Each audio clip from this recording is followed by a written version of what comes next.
મહીસાગરમાં fraud કરનાર બંટી બબલી સામે police ફરિયાદ નોંધાઈ છે। ઉલ્લેખનીય છે કે મહીસાગર જિલ્લામાં ફોરેક્સ ટ્રેડિંગમાં નાણાં રોકવાના બહાને શિક્ષક અને તેની પત્ની સહિત અન્ય 2 ઇસમો દ્વારા ફરિયાદી પાસેથી 19 લાખથી વધુની છેતરપિંડી કરવામાં આવી હતી। ફરિયાદી કિરણકુમાર પટેલ પાસે આરોપીઓએ નાણાં ફોરેક્સમાં રોકવાના મામલે હવે હવાના લીધા હોવાનો પોલીસ તપાસમાં ખુલાસો થયો છે। મારે બિઝનેસ માટે હું રાજસ્થાન તરફ જતો હતો ને વળતા મને બસમાં આનો કોન્ટેક્ટ થયો, એની મિસિસ જોડે ઊભો હતો ને મારું સરનામું ને બધું લીધું ને પછી અઠવાડિયા પછી મને હું એમ કે ટ્રેનિંગ હેડ છું ને તમે મારે બી નોકરી છોડી દેવાની છે, મારી મિસિસને નોકરી છોડી દેવી, લોભામણી લાલચ આલી અમને। પછી અવારનવાર અમે ના કહેતો અમારી જોડે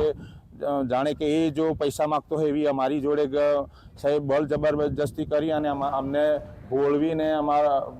અમારા પૈસા 19,21,000 રૂપિયાનું એણે ટુકડે ટુકડે